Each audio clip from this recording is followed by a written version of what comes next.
Hi, I'm David. Welcome to your daily dose of APUSH.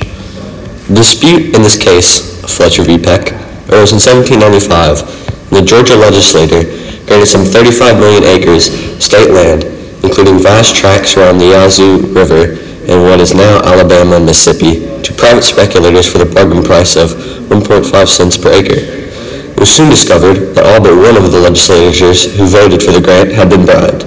In 1796, a new state legislator repealed the fraudulent grant. In 1800, John Peck purchased some land that was part of the 1795 grant.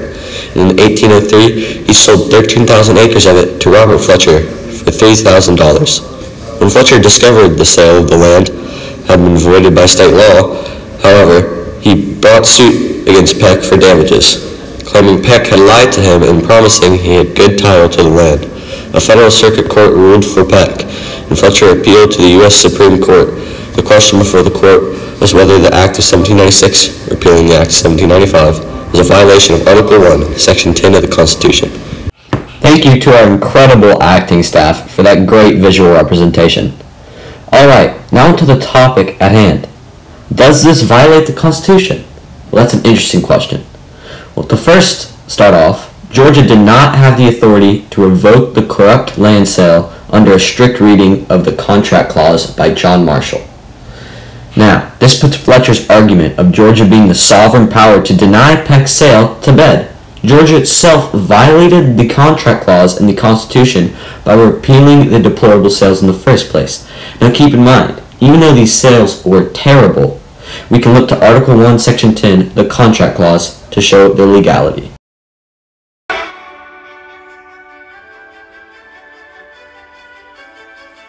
The Bill of Rights.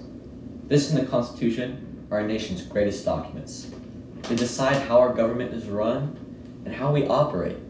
Now, in the case of Fletcher v. Peck, it could find no conclusive winner. There was no wrong party.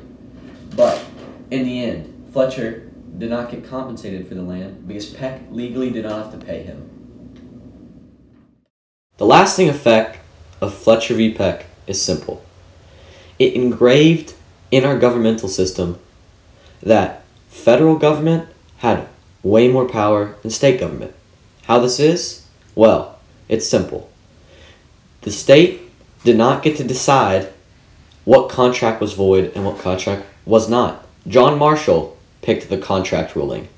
That just goes to show you how much power federal government had then and it has today.